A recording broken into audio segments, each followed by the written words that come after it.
días muy importantes que se conmemoran para el pueblo venezolano y para el pueblo latinoamericano.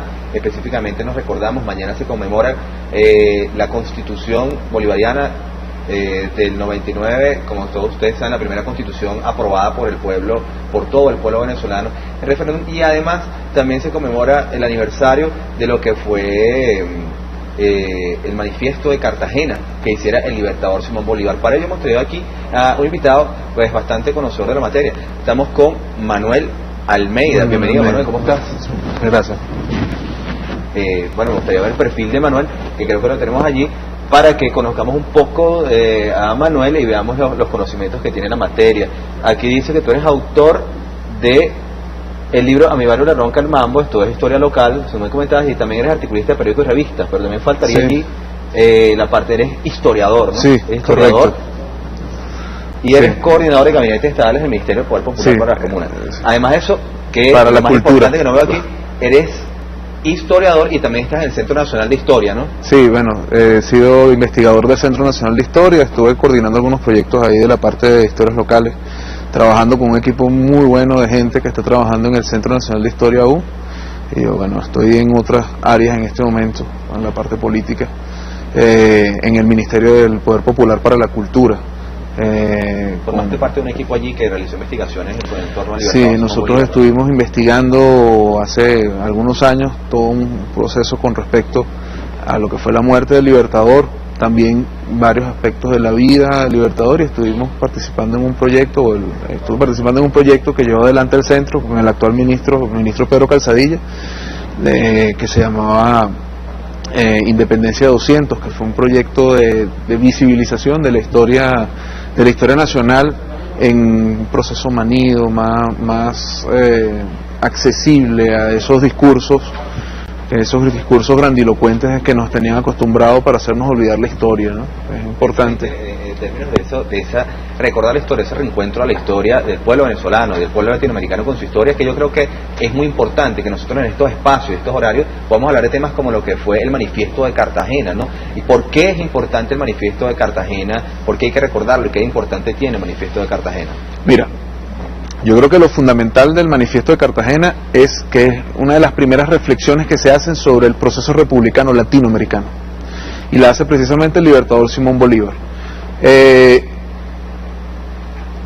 Muchos hablan de la república, muchos hablan de los procesos republicanos en el mundo. Sin embargo, los espacios donde la república vio permanencia, vida y sin permanencia hasta nuestros días es en Latinoamérica, y es en Venezuela donde se inicia ese proceso, es en el continente, pero inicialmente en Venezuela. Y la primera reflexión, o una de las primeras reflexiones, si no la primera reflexión que hay sobre un proceso republicano en el continente, es la que hace el libertador en hechos. Es decir, es un análisis de la primera experiencia vivida de un proceso republicano, pero además es un análisis de por qué cae esa primera república. Recordemos, la primera república se inicia en el 19 de abril de 1810 y cae el 25 de julio de 1812 con la capitulación de Miranda. Luego algunos digamos, actores importantes de ese proceso republicano salen exiliados y en el exterior trabajan en pro de un proceso republicano, y de hecho la carta se llama Carta de un americano al pueblo de la Nueva Granada. Es decir, es una recomendación que hace el libertador Simón Bolívar a la experiencia que se está viviendo en la Nueva Granada en ese momento para la construcción de la república, para que no se repitieran los errores que se habían cometido en ese momento en Venezuela. ¿Qué errores se cometieron? ¿Qué errores señalaba el libertador Simón Bolívar allí? El libertador señalaba varios errores. Habían algunos elementos de tipo natural, o sea, estaba el tema del terremoto y esto, pero también... pero más allá que el terremoto, sí, no era el tema del terremoto, era la participación directa de los sacerdotes y la conferencia, bueno, no había conferencia episcopal, digamos, de la alta jerarquía eclesiástica católica manipulando al pueblo en contra de los libertadores con el cuento del terremoto, ¿no? Sí, el terremoto fungió como una de las primeras, digamos, trampas mediáticas que se armaron en ese momento, de manipulación mediática que se armó en ese momento, porque aludían a que el terremoto había sido un castigo divino por los inicios de esa lucha republicana, porque por supuesto para los sacerdotes que venían de un proceso monárquico, que vivían dependientes de la monarquía y sobre todo de España, que era donde se había sustentado más la Iglesia Católica durante todos los años de la Edad Media y de la Edad Contemporánea en Europa, tenía mucha fuerza la Iglesia española. Hay que recordar aquello de la doctrina del derecho divino de los reyes, ¿no? Que los reyes eran reyes por derecho divino. Entonces te ponías a eso, te oponías a Dios, no a los reyes. Entonces con eso pretendía mantener aquí... Era el tema de la sangre azul, ¿no? O sea, el principio de la defensa de la monarquía contra los procesos republicanos, precisamente la creencia por parte de los monárquicos de que el rey o las autoridades reales venían de unas familias que venían de descendencia divina, tenían otro tipo de sangre, eran otro tipo de raza, porque eran la raza destinada a dirigir a los otros. Eso es totalmente falso. Pero me gustaría seguir hablando sobre esos errores que Libertador señala allí, pero no lo vas a hacer en el siguiente segmento, porque nosotros vamos a un corte y ya regresamos aquí en Cara a Cara a través de Venezolana de Televisión, hablando sobre Bolívar y el manifiesto de Cartagena. El pueblo se reencuentra con su historia. El canal de todos los venezolanos.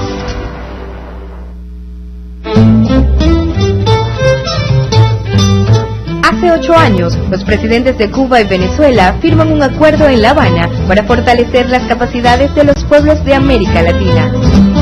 Nace la Alianza Bolivariana para los Pueblos de Nuestra América, ALBA-TCP. 11 cumbres consolidan el derecho de los pueblos a la salud y educación gratuitas, defensa del medio ambiente y las culturas autóctonas, protección a la mujer, cooperación energética e intercambio comercial. Con justicia, solidaridad y participación, los países de la Patria Grande marchan unidos en la construcción de un mundo pluripolar y la lucha contra el intervencionismo imperial. ¿Es ahora o es nunca? La independencia. Y el ALBA es eso, independencia. 8º aniversario del ALBA, unidos, iguales y libres.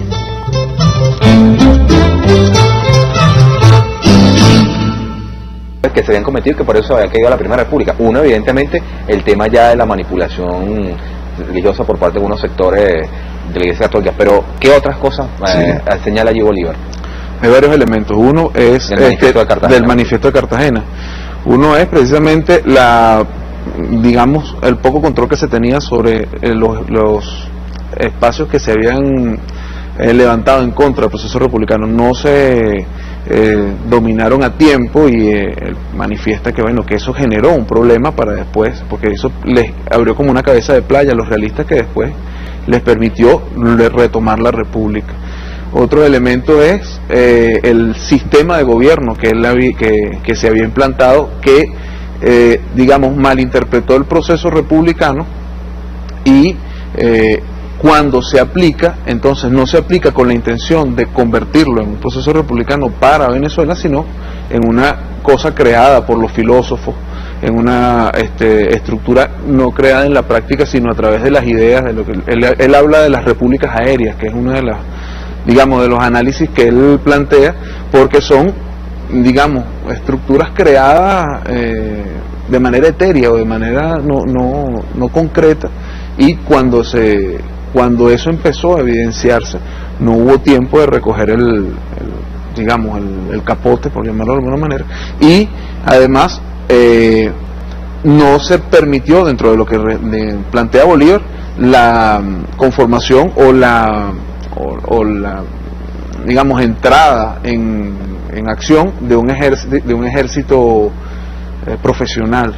Se habló mucho él hablaba de la milicia, de las milicias de campesinos que se estaban incorporando en ese momento, que no estaban siendo formadas, y que la intención siempre era la formación precisamente de esas milicias, pero también de incorporar a grupos experimentados en el tema de la batalla para ese momento, que era necesario, en contra de ejércitos ya formados de los realistas, de los españoles. Eso en parte, ¿no?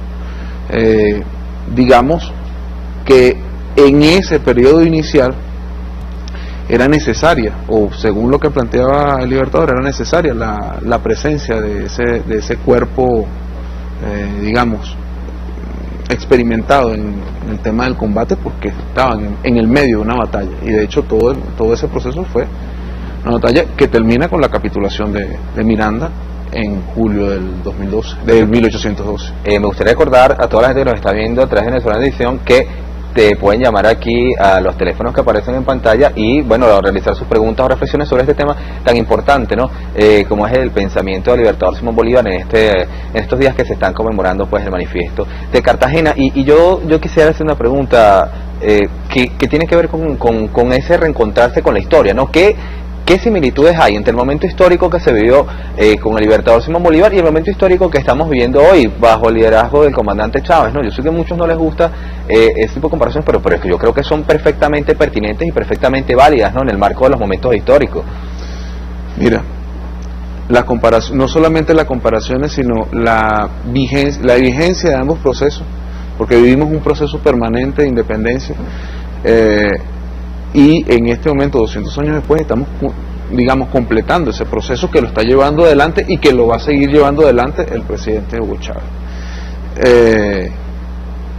Yo creo que lo importante de eso es lo que se estaba persiguiendo con ambos procesos, ¿no? Lo que estaba persiguiendo Bolívar o lo que estaban persiguiendo el Libertador en su propuesta política con diferencia a los procesos republicanos que se estaban viviendo en Europa, y que los que se oponían en ese momento a ese modelo eran exactamente los mismos que se opusieron después que se convirtieron en los grupos conservadores de la República una vez traicionado Bolívar, y que después se convirtieron en los detractores del pensamiento zamorano o de la propuesta de Zamora, que después se convirtieron en los mismos detractores de Cipriano Castro a principios de siglo, que auparon en un primer momento la presidencia de Juan Vicente Gómez, y que siguieron en ese proceso oponiéndose a los proyectos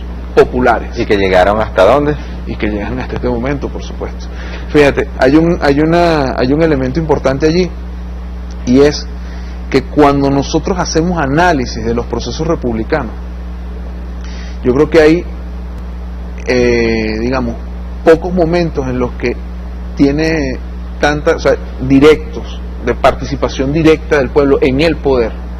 Solamente pueden hablarse de dos momentos. Yo creo ese momento en el cual Bolívar se incorpora ya a la conducción de una república constituida, ya al final, después de conquistada la república, después de liberada Venezuela y de constituida la república, después de constituida la Gran Colombia, hasta su traición y fallecimiento en 1830, ese pequeño momento. Y luego, cuando en 1998 asume el poder el presidente Chávez, y en todo nuestro proceso histórico yo creo que no ha habido tanta participación popular en la construcción del ideal de república como lo es en la constituyente del 99, ¿sí? En la que todos los sectores sociales fueron llamados a participar en la discusión sobre esa constitución, porque las constituciones de antes, durante todos esos procesos, los hacía un cenáculo.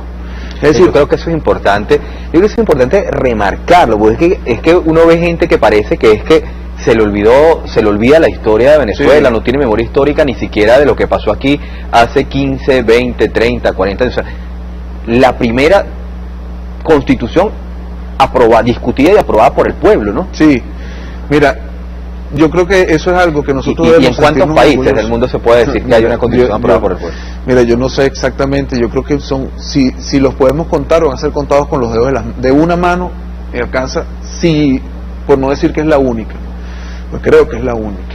Ahora fíjate, otro punto allí de esa analogía que tú haces, me gustaría también profundizar un tema, ¿no? ¿Cómo se satanizó? Porque es que mucha gente tampoco lo sabe, no lo sabe porque la historia no nos la contaron. ¿Cómo se satanizó la figura de Simón Bolívar?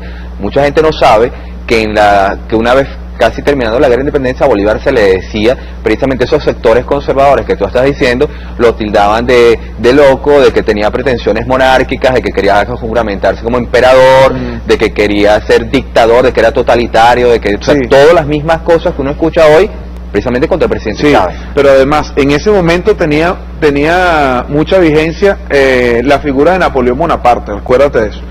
Napoleón Bonaparte venía de la República y se convirtió en emperador. Bolívar siempre criticó esa visión de Bonaparte y siempre estuvo a favor de un gobierno republicano. Siempre. No hay un momento en el que él no plantee la necesidad de una república para la constitución de la libertad y de la independencia. Y se le satanizó precisamente porque más allá de, o sea, hay que entender un poco las contradicciones de esta gente que se opone a esos proyectos, ¿no? Porque ellos dicen que estas personas son monárquicas, pero ellos apoyan una monarquía. Tú ves a la misma gente que ahorita te dice, no, que tiene intenciones y pretensiones monárquicas, y ponen a los hijos a ver las películas donde ponen a las princesitas como las figuras importantes de los ideales, ¿no? Y entonces las revistas y todo está en el marco. Dicen que el presidente tiene una dictadura, pero entonces tiraron un golpe de Estado y constituyeron un gobierno dictatorial. Y además apoyan a dictaduras aún más fuertes, como fue, por ejemplo, la que tú comparar con la dictadura de Francisco Franco, por ejemplo, en España, o la de Pinochet, por ejemplo, que son dictaduras fuertes, que esta gente que está oponiéndose a nuestro proyecto, dicen que bueno, que nuestro proyecto es dictatorial, es monárquico, pero apoyan a esos procesos no dictatoriales que sí agreden los derechos humanos, que sí son dictatoriales. Nosotros tenemos en el mundo el mayor récord de participación popular en elecciones públicas, directas y secretas en 14 años, que no ha tenido ningún país en el mundo. O sea, nosotros tenemos una fuerza moral para hablar de nuestra democracia y de nuestro proceso participativo. Y ahí vamos al otro momento, que es lo que quisiera hacer una analogía que me parece importante. Una llamada allí. Tenemos llamada al aire, vamos con la llamada, ¿te parece? Y me concluyes la idea. Buenas tardes, ¿con quién hablamos? Por favor, danos tu nombre y dónde nos llama. Juan Flores, Turmero, Estado Aragua. ¿Cómo no? Bienvenido, saludos a la gente de Aragua. ¿Qué nos quiere aportar? Camarada, quería hacer una pregunta. En la historia se dice, aunque no se entiende como causal de la pérdida de la Primera República, la traición del alférez Vinogna en el castillo, lo que hoy se conoce como el Castillo Libertador de Puerto Cabello, donde Miranda le había entregado a Bolívar la custodia de los prisioneros de la primera batalla de Carabobo, que se dice que Bolívar estaba en una fiesta en tierra firme cuando el alférez Vinogna soltó a los realistas y tomaron el polvorín y volaron las dos barcazas que tenía la revolución. Ante el bombardeo que luego se hizo en las costas, se dice que Bolívar se vino hacia San Mateo y le estaba preparando una carta a Miranda contándole su error, y fue cuando se enteró, casi a los 20 días del deceso, de que ya Miranda había capitulado. Es cierto eso, y luego se dice que ya en la Segunda República a Bolívar le entregan el alférez Vinogna y le mandó a fusilar. ¿Es cierto esta historia? Bueno, muchas gracias por la pregunta. ¿Escuchaste ahí? La segunda no la entendí muy bien, la primera... Tenemos muy poco tiempo, concluye ahí rapidito. Mira, son parte de los procesos que se vieron en la Primera República. Bolívar no ganó todas las batallas, pero ganó la mayoría de las batallas y sobre todo ganó la importancia de constituir un proceso republicano. Los detalles de esa caída de la Primera República son difusos, son múltiples las razones por las cuales cae la Primera República, que entre esas las describe Bolívar en el Manifiesto de Cartagena. Yo lo invito a que lo lean, está allí ese análisis. Yo creo que era importante tocar este tema, ¿no?, con todo respeto por los sectores políticos que hacen bien eso, y sobre todo por la militancia, por la gente que sigue algunos sectores políticos, porque no se trata de atacar a nadie ni respetar a nadie, pero yo creo que es importante identificar más que todo al liderazgo de algunos sectores que, como tú dices, posiblemente son los mismos que estuvieron en la época del libertador Simón Bolívar. Nos queda muy poco tiempo. Sí. Yo te quería decir, personaje histórico que admires. Comandante Chávez. Libros que puedas recomendar. El Quijote. Mira, equipo deportivo que te guste a ti. Sí, los Leones del Caracas. Ah, bueno, estamos bien, hermano. Última pregunta ya. ¿Es el proceso revolucionario en este momento, bajo el liderazgo del presidente Chávez, la continuación de la misma lucha independentista que iniciara o que continuara incluso el libertador Simón Bolívar y que venía ya de Guaycaipuro y de Francisco de Miranda. Rapidito, porque ya nos vamos. Absolutamente, no hay un proceso de mayor participación, de mayor incorporación de los sectores excluidos y de mayor búsqueda de la felicidad para todos y todas los venezolanos y todos los latinoamericanos como es el proceso que inició el libertador Simón Bolívar, en el que participó además el pueblo en la Constitución, en la formación de la Constituyente, y en el que está participando además en la formación del Programa de la Patria 2013-2019, en el que están incorporados todos los sectores que es llevado adelante además por el comandante presidente Hugo Chávez Frías, que seguirá siendo además el líder de esta revolución con nosotros aquí además. Muchas gracias, hermano, por haber venido. Esto ha sido Cara a Cara. Nosotros nos vamos con Cayendo y Corriendo, Miguel Ángel Pérez Pirela. Esto ha sido todo hoy. Nos vamos, seguimos aquí en BTV.